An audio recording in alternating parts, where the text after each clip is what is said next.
So today I am going to go over my basic as hell Disney World binder.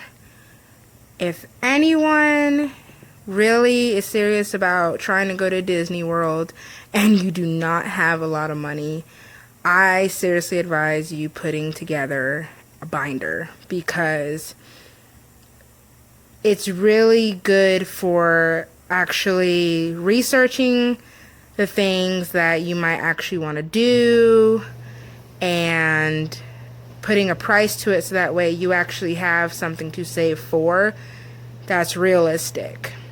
Now, I mind you, this is a serious basic binder. I did not really put a lot of work into it. It's purely something that helped me realize that, hey, with the money that I make, I could actually go to Walt Disney World.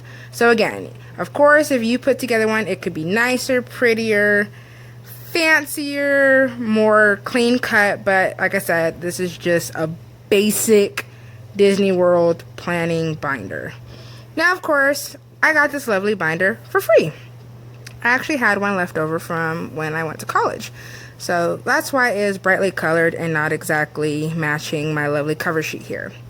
Now, these lovely tabs that I got were actually left over from college as well.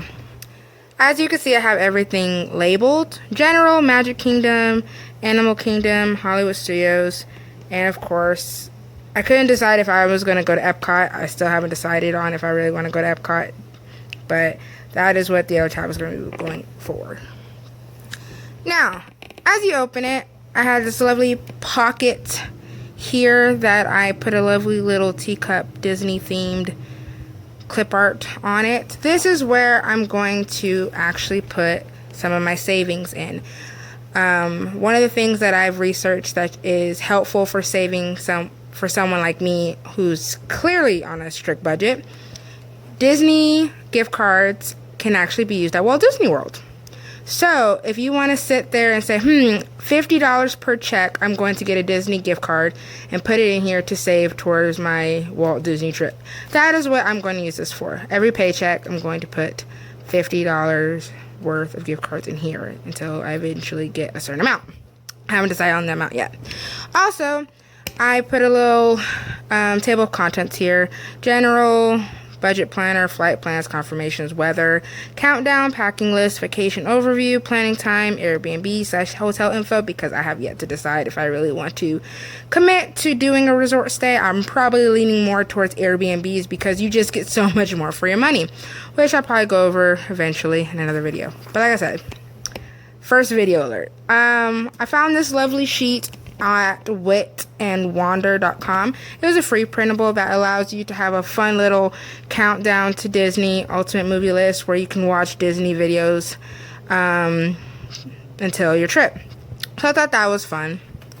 This one is a budget planner where you can sit there and actually put the people that are going to go, their ages, trip dates, number of nights. As you can see, there's still a lot of decision making because I put 5 to 6 because I said, oh no. So far, me and my best friend are going to go on this lovely trip.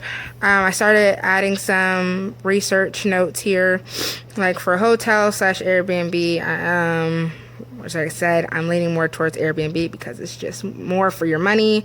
About 90 to 150 per night. So I'm looking at a 400 to 650 budget for that. Transportation flights are looking from where I live to Orlando, Florida, $340 to $353. I do not plan on getting a rental car because what's the point? I'm going to be going to Disney World.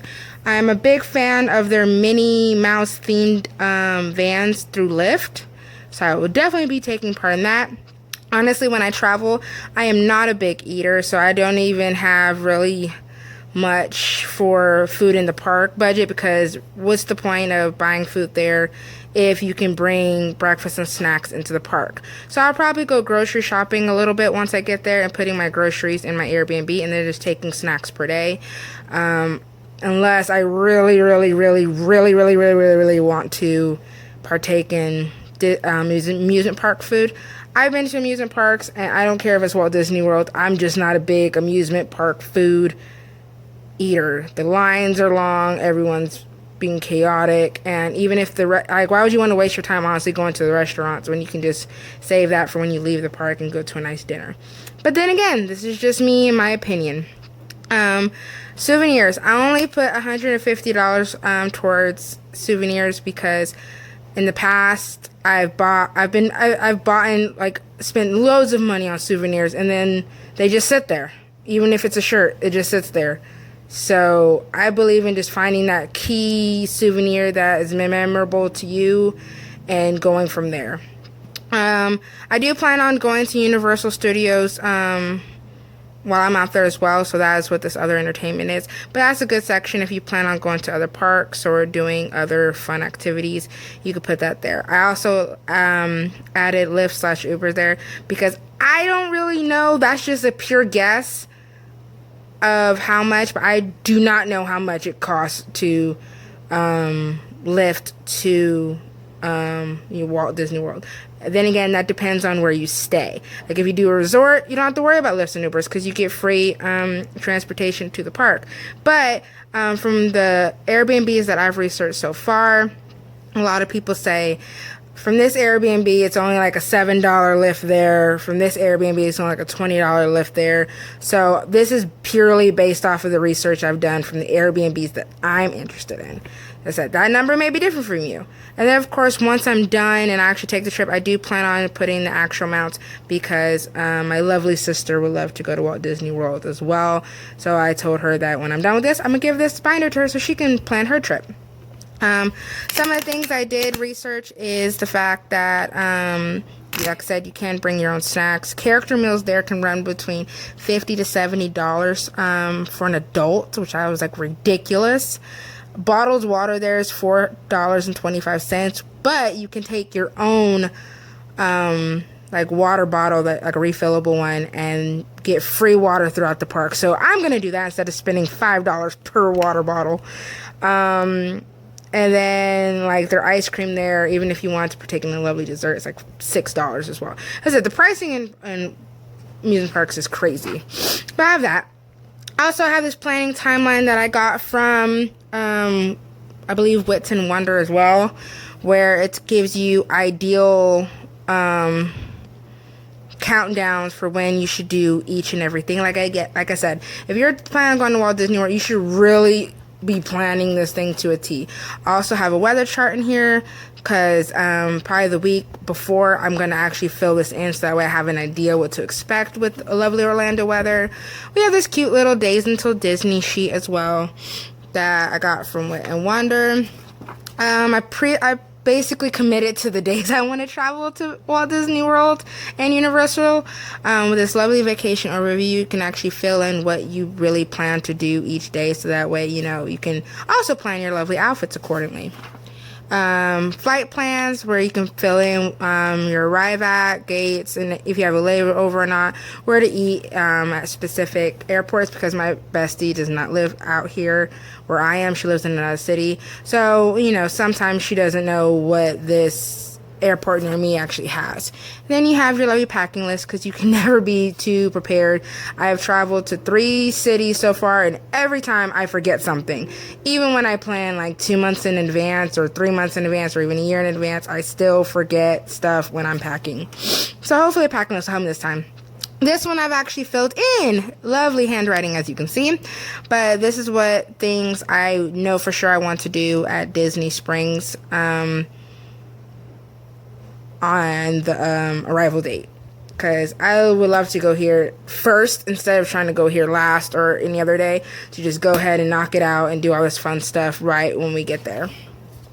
And then I found this lovely Disney outfit planner. I do not remember where I found this, but I thought it'd be cute to put Velcro here and then actually like have images of what I plan to wear each and every day. And then you have the Magic Kingdom tab, where I include the park schedules, the park maps, another sheet where you can actually put your fast pass times and lovely things like that. They do have other like templates like this online that you can pay for, but like I said, I'm on a budget, so I found these lovely gems for free, where you can actually put and fill in dining reservations, and quick services. And I found a lovely map of the actual park. And then they even have Magic Kingdom rides, like all of the rides that are in the list as of right now. Of course, Disney's always adding and taking away rides, but that's a nice little checklist there. Then have the same thing for Animal Kingdom, where I've kind of filled in must-do attractions that I'm interested in, the park hours, what time I plan to arrive at the park map, another Animal Kingdom rides list that has all the rides, and even at the very bottom it has the height requirements. So if you're taking a kiddo, that's a good thing to have. Hollywood Studios, same thing. Park map, park schedule. I've kind of filled it in as far as I could go because I haven't purchased tickets yet. You can't do any fast pass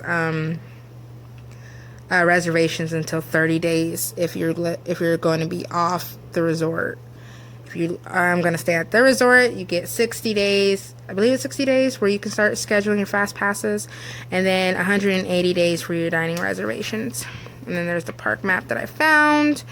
Ride list again with your height requirements, and then I put Epcot here. I'm still not sure if I want to go to Epcot. It just doesn't seem like my cup of tea, but I put it in here anyway because, like I said, at the end of my trip I plan on giving this to my sister and she might want to go. So here's a park map with the park schedule, some of the things I did find interesting, characters that you can meet, shops that I found interesting, and souvenirs, a quick service place that I thought would be kind of cool. Again, with the ride list and height requirements. And the lovely map. This one was the 2019 map. But again, maps are always changing. And this is just ending it with a nice little full-blown, so you can see how intricate the Walt Disney World amusement park is. It is so massive.